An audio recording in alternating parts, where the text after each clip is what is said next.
This is the 217 Recovery Podcast with Corey Winfield and his better half, Marney Winfield. Check. Check. Check Check a microphone. Check a microphone. Is that third microphone? Check 'em. Yep. That kind of threw him off a little bit. It is the 15th of April, 2021. My name is Corey Winfield. Marney Winfield. This is the 217 Recovery Podcast. Welcome to the show. A little show planned today.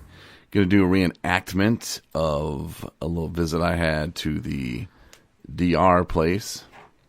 Doc. Yeah, I didn't say deer, I said DR. We'll do that. Also, it is Shout Out Thursday. Get your shout outs ready. Okay. And ran into a guy today who brought up something to me that I hadn't thought about in a little bit. So we'll get to that in just moments. But leading off today, a big thank you to another business who is a big fan and supports people in recovery. So thank you very much to Meyer. Yay, Meyer Thrifty Acres used to be called, but Meyer. Fred Meyer, I think, was the guy who's... Oh, I'm sorry, we're not doing history of Meyer here. But no, congratulations to us because it's a big deal. Mm-hmm. You know, Meyer gave us a nice helping hand that we'll be able to help people get to treatment. We'll help to get people maybe some clothes. I mean, there's a lot we can do with what Meyer provided us. So thank you, Meyer. We really do appreciate it, and it goes a long way. And I forgot to ask to use your logo, which I probably would have to write.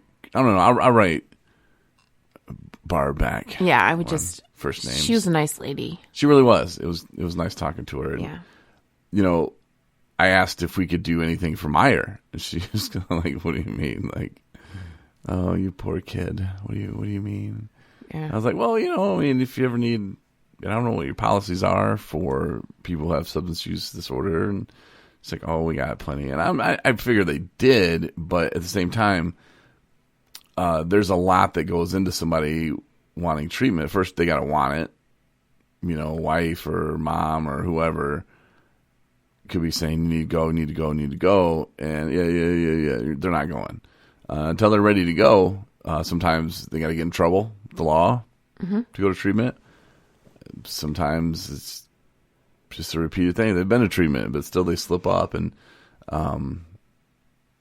to see something posted in the break room, that's cool. You know, lets them know it's there, but it doesn't break the stigma of, you know, 4 or 5 other employees going, "Where's Dan today?" "Oh, he went to treatment, didn't you hear?" "Yeah, I know it's supposed to be, you know, HIPAA laws, you know, you're not supposed to," but still, it's like, when people start finding out and then they start looking at you a little different, and all of a sudden you can't stock the liquor aisle, or, you know, they think you're going to steal everything, and you're just kind of being judged on that. And for the fear of all that happening, a lot of people don't say anything, you know, and they don't feel like the job will be there when they get back. Right. And how are they going to feed their family? You know, can they take vacation days? You know, I mean, there's a lot of questions that surround that. And, you know, hopefully they have all that answered, and I don't have the answers to it, but I just would like to make it easier for people that, you know, work there. And that's kind of what we were saying. And she's like, "Oh, I'll pass this along," you know, and so maybe I'm going to record video for them.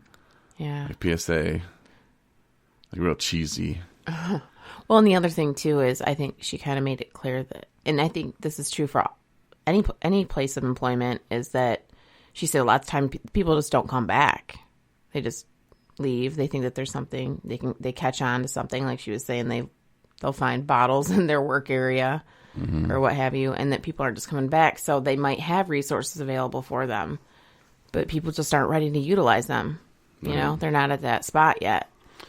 So, you know, they opt out. Work at Meyer, know someone who does, you know, let them know, hey, like, Meyer supports people in recovery, and they support what we do. So,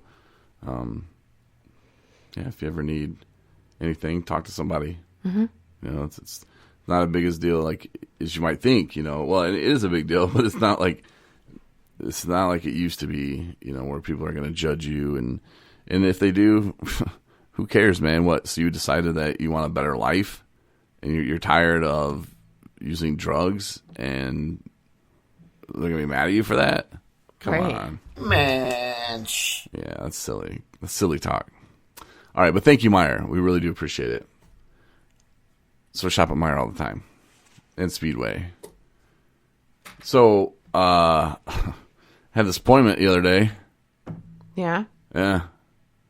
Some about some shot or something. It was like yesterday, I think. You had the countdown going. Because at the last minute, I presented another option to get vaccinated for COVIDs. If you listen to Tuesday's podcast, you know all about that. The ridiculousness. So everybody listening right now, all 80,000 of you, are probably wondering, what did you get, Corey? Was it the Moderna? Was it the Pfizer? Was it the Johnson & Johnson? Was it the breast milks? Well, I'm still alive, so it's not the breast milks. Only my wife's breast milks. And that's not possible right this moment. So scratch that one off the list.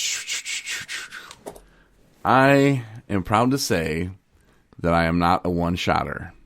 I got to go back 3 weeks, so taking Johnson & Johnson off the list. But the one that I went with, the one I told them to give me in my arm, if they could get the needle past all that muscle, was the Pfizer shot. Okay. Yes, the Pfizer. So I'm pretty sure that's what I got. You don't know? I can't remember. Oh my God. Aren't you reporting your side effects? No. What are you doing? I didn't have side effects. effects. What are you doing? I didn't. Yeah, you did. You were like, my arm, I can't even raise it. It hurts so bad. Nobody needs to. That's just like a given.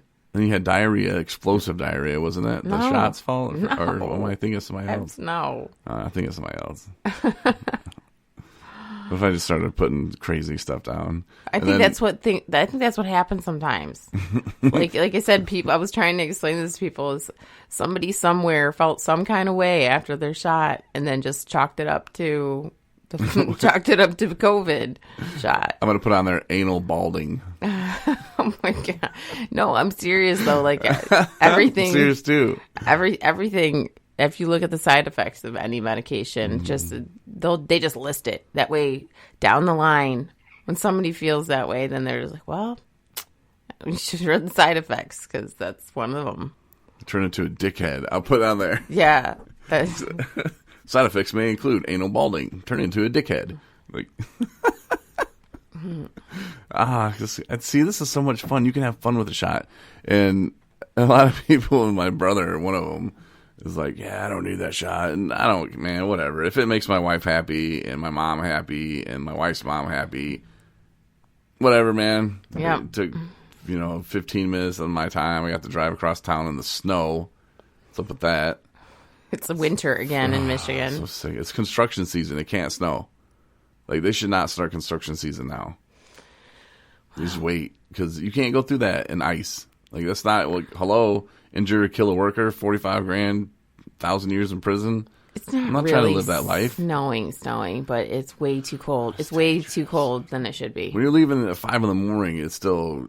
Yeah, I know. Road's a little slick. Yeah, and I get angry. I'm angry at the weather. Because I'm just like, I hate cold, period. And so I thought we were past this, Michigan. I thought we were good to go. Yeah. Thought I put the winter jacket away. So, anyway, I drive there. Yeah. And it's like, call when you get here. So I called. They're like, hi, doctor's office, place. I was like, hey, it's Corey. I'm here. And they're like, oh, Mr. Winfield, why don't you come inside? We got a chair just sitting here for you. It's like, okay. So I go in, and they're like, chair 6. Okay, fill out this, sign this, whatever. And I sit, and of course they came right over to me first because they wanted me in and out, That they really couldn't waste time. Is that true? Yeah, I mean, I'm telling this is a reenactment. Okay. It's an official reenactment, so all my reenactments are exactly as they happen. So, I'm sitting there, and a lady comes up, and she was like, which one of your guns? was like, I'm sorry, I don't have guns. She's like, no, which one of your guns? And she like points at the arms. She's like, when we try to stick this needle in, I was like, psh, let's go with the dominant one. I heard this other lady, she was kind of getting hers too. She's like, I heard that you're supposed to get it in the dominant one. And the lady's like, I don't know, whatever, whatever one you wanted in. So I said, yeah, pick my dominant gun, so she's like, why don't you just take your shirt off? And I was like, all right. So popped off the sweater. This is the exact the hoodie. reenactment. Yeah. Mm-hmm. The white hoodie I was wearing that says on life's terms. And then it says 217 recovery in a circle, and it's mirrored. So it's really cool. So yeah, take out the gun. And I hear her go, oh, I broke the needle. I was like, what? She's like, just kidding. I'm already done. I'm like, oh, you put that needle in my arm already? She's like, yeah. You didn't feel it? No. Why don't you give it to me again, I said. She's like, Mr. Winfield, we can't. I was like, why? I don't believe that you just put that into my arm. She's like, well, trust me, I did. And then, I saw a little blood. I'm like, oh, that's right. Because my body was already rejecting the COVID vaccination. Because it was like, we don't need that. Get out of here, man. So, yeah, I don't know I guess I'll go back for my second one to make you guys happy. Yes. But, and my arm was supposed to be sore. Mm-hmm. Nothing? No. I think my pain tolerance is very high. Okay. I know I let you know about the pain that I'm having 24/7, but I think it's high because, I don't know, I went to the other doctor, the skin doctor, and he was giving me shots all over, and he was like, doesn't that hurt? I was like, no. Your doctor did not say it like that. He did too. He was like, no, he didn't. He even told me, he was like, your pain tolerance is so high. Man, you should have been a soldier. I said, no. I am a soldier for Christ in recovery.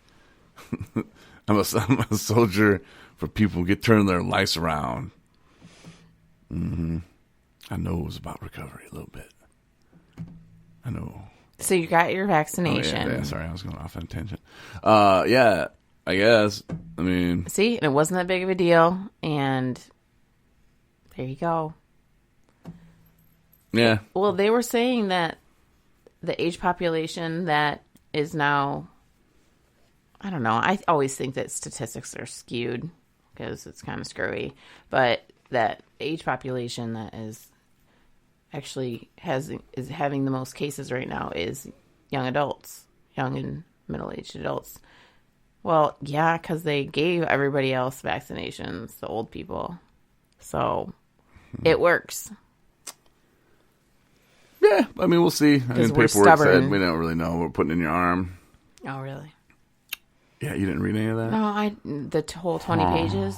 No, I didn't. I'm not gonna lie. You might have got the Moderna one then. So I got the Pfizer. It was only like 3 pages. It was just like, hey, Did they make you want to sign up for an app?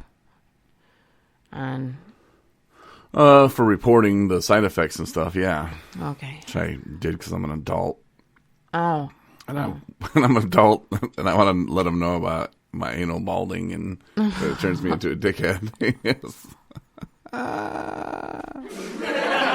I'm sure you're not the only person in the world that's messing with that. I've never even heard of anal balding. I just came up with that. So. I bet you did.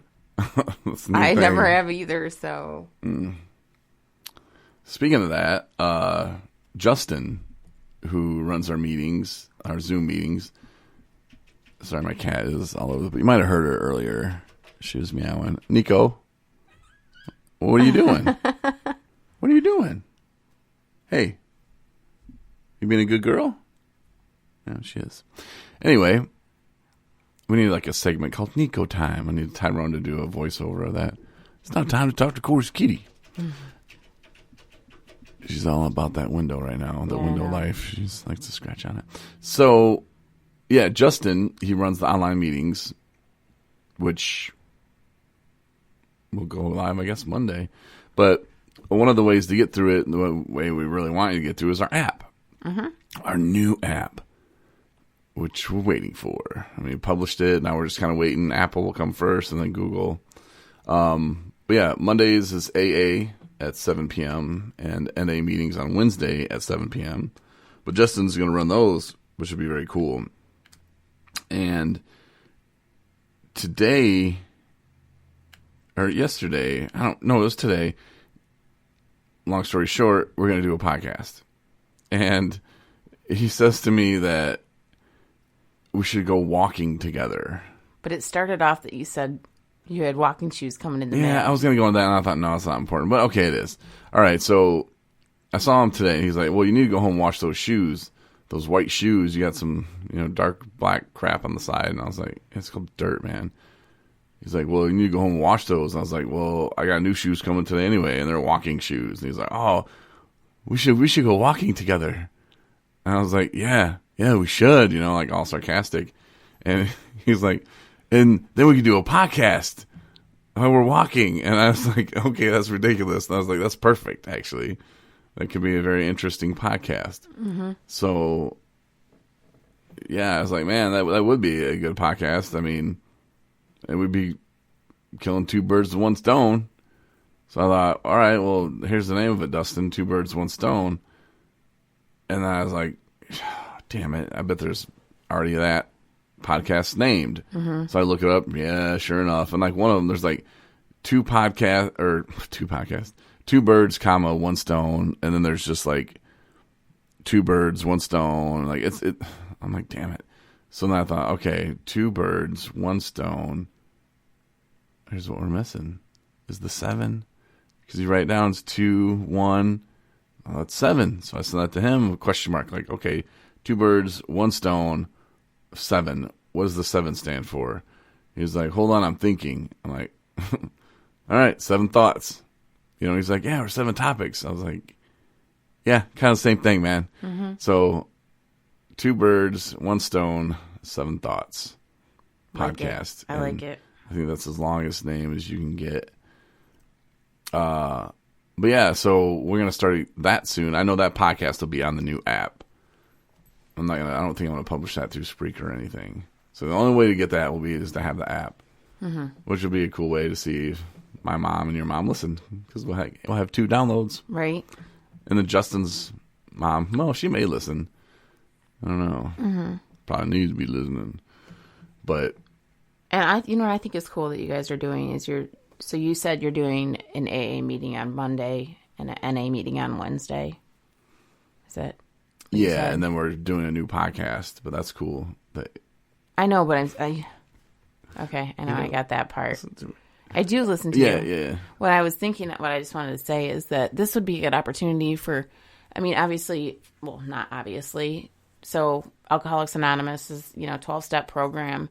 And then there's Narcotics Anonymous, NA, which is also a 12-step program. And they're very similar in structure and I would say topics lots of times as well.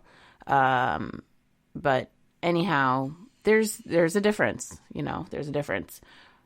But that being said is whatever your drug of choice is maybe not necessarily the type of meeting that you might want that appeals to you. But also the nice thing about these meetings is they're Zoom. So if you haven't been to an NA or an AA meeting or vice versa, it's a good opportunity to kind of check it out. And they're open. So if your loved one is going to a meeting, if you just want to pop in and be like, hey, what's up? I'm just here to check it out. Mm-hmm. Just listen. If you want to share and say, hey, I'm not a person who suffers with a substance use disorder, but I want to know more. Maybe a family member does. I'm just here to listen. Or maybe you want to share your story, experience, or ask questions. Yeah. You can do that.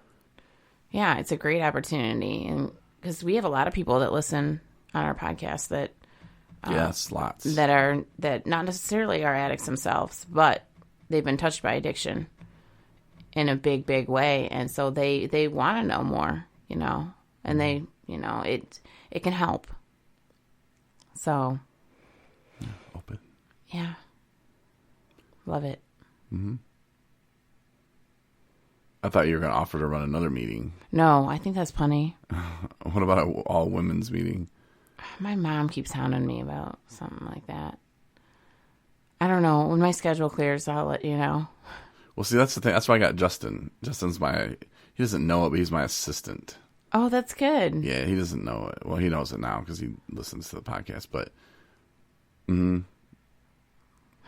So, like. Kids come a long way, man. Yeah. Well, suit up, Proud of Justin. him. Yeah. Hope you're ready. I like it. Lead by example, man. Mm-hmm. What you got to do and have fun. You know, and he likes to have fun, that's for sure. And yeah, and he's got a lot of stuff cool going for him right now, you know. Yeah. In fairly early recovery. Yeah, and to prove that it's possible. Yeah. You know, you can do anything. You can do whatever you want, man. Mm-hmm. Just pray about it and do what you need to do. Keep doing the next right thing. And it'll just fall in your lap. And you're going to be like, oh, my God, like, how did that just happen? Like, how? Yeah. And you just thank God for it. And yeah. Keep going because it gets better. And you're like, how can it get? It does. Trust me. It's the best feeling ever. So there's that. So a guy today I met who was going to treat. He's been to treatment before. He's almost 60, but he'd been to treatment before, and his life's just, well, as you can imagine, it's at the bottom. You know, he's hit that bottom, and he's given up on trying to do it his way. And well, I'll just drink on Wednesdays or whatever. I'll just not drink during work. Or he's just like, I'm done, man. Like, it was a little incident involving an automobile. He didn't like hurt or injure anybody, but could have injured himself pretty bad. Mm-hmm. He's lucky. So there's going to be consequences for that, but that was the kind of like the wake up call that he needed to really just go, it's not a game anymore, man. Mm-hmm. Like, it's not a game. I'm not going to beat the system. I'm not going to, you know, my wife, she knows, like, there's some talk about she doesn't even like let him like sleep at the house, you know, like it's that bad. And the addict in us is just like, okay, well, I'll just go out of the house at 8:30. You know, like you can accept it so easily, which is silly if you think about it. You know, if you told me, honey, 8:30, you got to go. I don't know if silly. I think more it's the insanity of it all. Yeah, like it makes sense. This is okay. So now I just don't. So I don't sleep in the house anymore. Yeah. Well, and after a while, you're like, what am I doing here? Like what? Well, I'll go 8:30. It's time for me to go drink. You know, I'd be like 7:30, boo. But that's why I'm by silly though. It's like it's crazy, you know, to think like you become okay with it, and then as long as you have your buddy, as long as you have what you think is your buddy, your drink, oh, that's cool, you know, and then you start waiting. You can't wait to leave the house, which is just silly. That's your wife, you know. Mm-hmm. That's just your life, you know. You've been married for how many years, and you're gonna just accept that? Oh, well, 8:30 because I drink, I have to go outside, you know, like. I had to go sleep somewhere else. Like that's nuts. Yeah. You know, and you're right. That is the insanity of it. And it's not that the true him, the deep down sober him, wouldn't rather lay in bed with his wife. That's not it. It's just that's how it gets into your brain. It gets in that front part of your brain, and the only thing, it throws out shelter, it throws out food, throws out water. Well, at least puts them back in order to the back and puts that addiction first. So it could be meth, it could be heroin, it could be alcohol, it could be ice cream, it could be anything. But alcohol, meth, heroin, mm-hmm.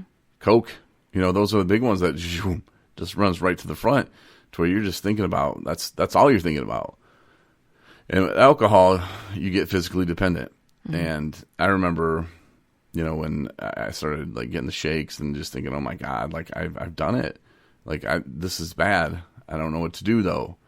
I can't be an alcoholic because, you know, like I said before, like they beat their wives and they're just really bad people and just horrible people. And I wasn't a horrible person. I didn't beat anybody. So that's not me, you know, so I couldn't label myself that, which that description of an alcoholic was already in my own brain. So it was a battle that I had to deal with to just kind of gain acceptance. But this guy, though, going to treatment, he realized it's not a game anymore. And he was telling me that his wife would always, or still does, I guess, compare him or other people to him, like, oh, well, why can't you just stop? Why can't you just stop drinking? You know, my dad quit cold turkey. Like, just stop. I was like, well, everybody's different, you know? And he's like, yeah, I was trying to tell her that. And I guess we had also talked about the sorries. Yeah. Like, you can't even say it anymore, you know? Like, that's just, you know, things that we've done to the people that we love, you know, those are the ones we hurt the most.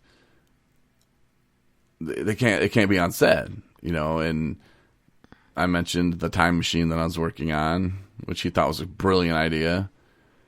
Said I should, was it crowdfunding or something like that? Ask for people get some money. Give me some money. I'll build that some bitch. I think it's a terrible idea. Shut up! It's brilliant. I just need one more part. So send in your money. There's a donation link at 217recovery.com. Thank you. Get this thing built. But no, you know, it's like the time machine. You can't go back and change it, man. You know, what's said is said, what's done is done. And he said that she would always still bring up the past stuff. And I'm like, look, you can't change the past. You got right now. And what are you going to do tomorrow? Yeah. And what you do today is going to affect what you're going to do tomorrow. So just keep moving, you know, keep it going forward. Yeah, the things you said you done, that's there. You can't take it back. And, you know, hurtful things, I'm sure, but the only way you can really make amends is by just proving it, you know, by going out and doing it. And that's all that people are willing sometimes to even entertain is like, I don't want to hear I'm sorry out of your mouth anymore. I don't want you to give me promises and tell me what you're going to do. They want you to do it. So, and that's the way that you know, and people hang on to your efforts because keep moving forward, like you said, because you'll think it's not happening fast enough. We always say that, like, you know, they're supposed to open arms and say, you know, come to our family dinners again, you know, come pick up your children. You know, it's all these things that you have to work on. You have to prove yourself and prove that you're actually changing. And that's what they want to see. And that takes time.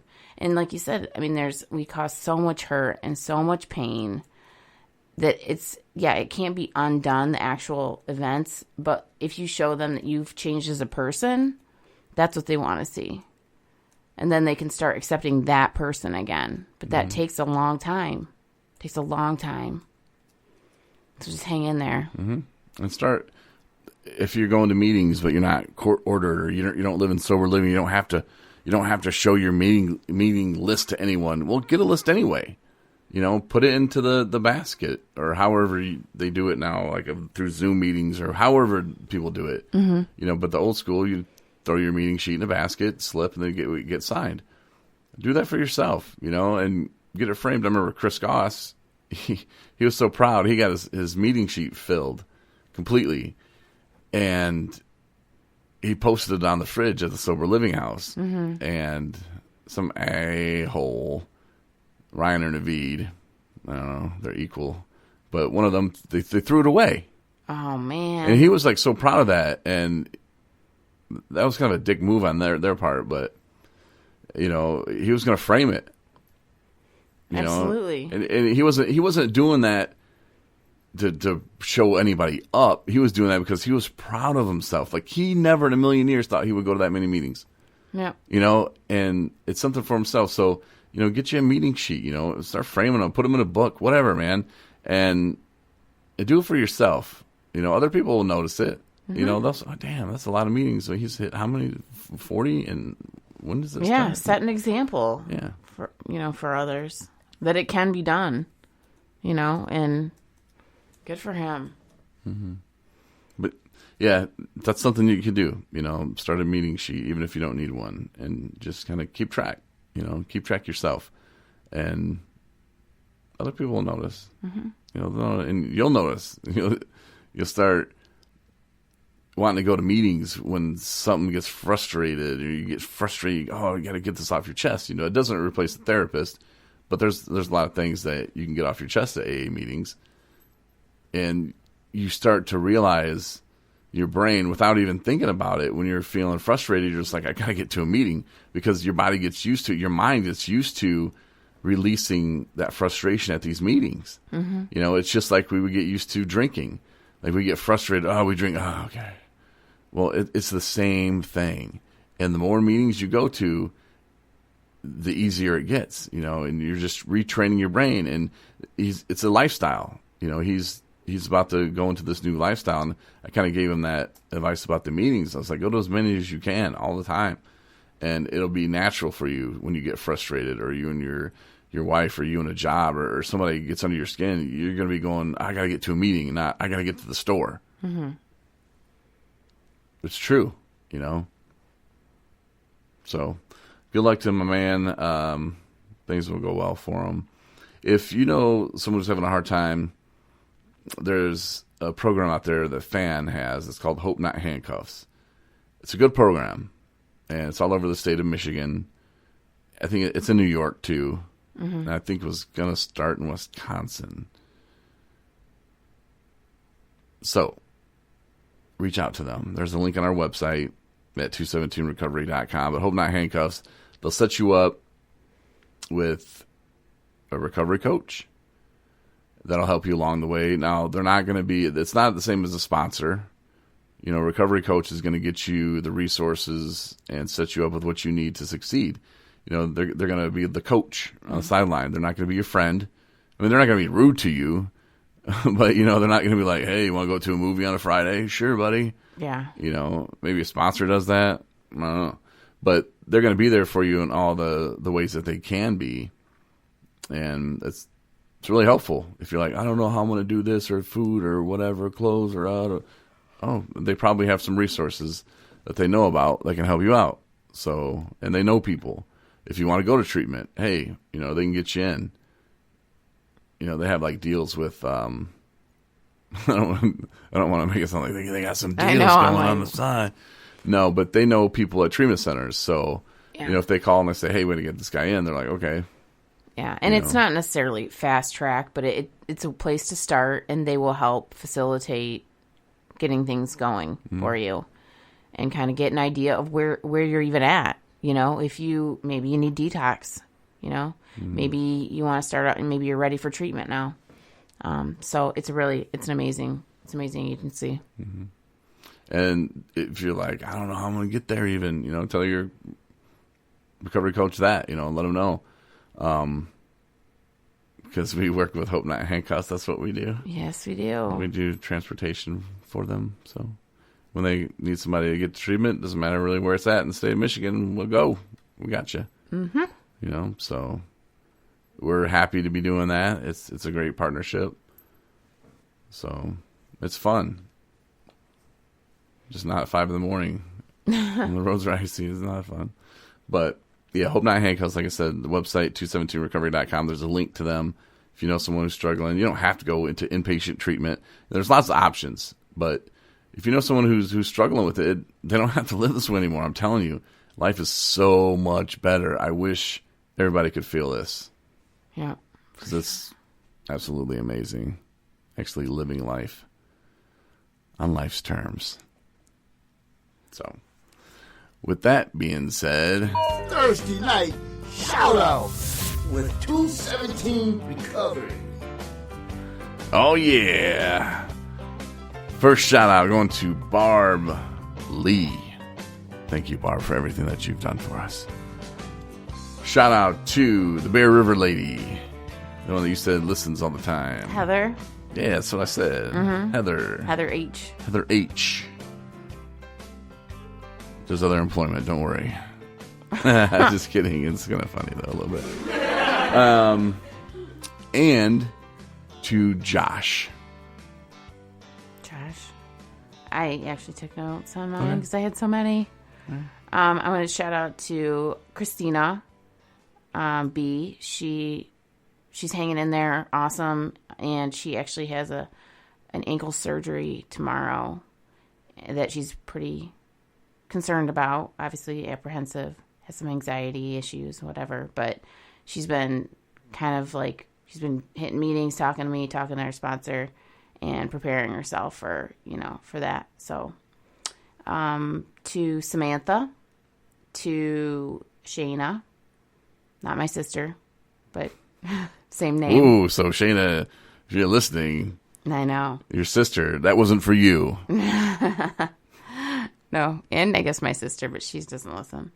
To Jesse, to Zach, Maddie, Jen, H, Kara, Carrie P from ATS, and to our mothers. I love you, moms. I was going to do the mothers, but that's your thing now. Yeah. That's your thing.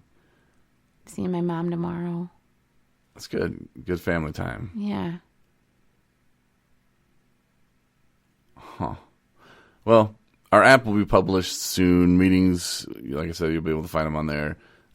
If we don't, the Apple app should be done by Monday, but if not, we'll post a link, probably on our Facebook. But also, we're going to be giving away 217 Recovery shirts, kind of like fan of the week thing. Mm-hmm. So details on that coming very, very soon. And then, of course, Two Birds, One Stone, Seven Thoughts podcast will be starting soon as well. So thanks again for listening. Share us with your friends. You can get us on every platform. Why don't you go ahead and like us, subscribe, rate us, do what you need to do to help us succeed. We really appreciate it and wish you the best in your road to recovery. Yeah. Thanks, everybody. All right. Talk to you on Saturday.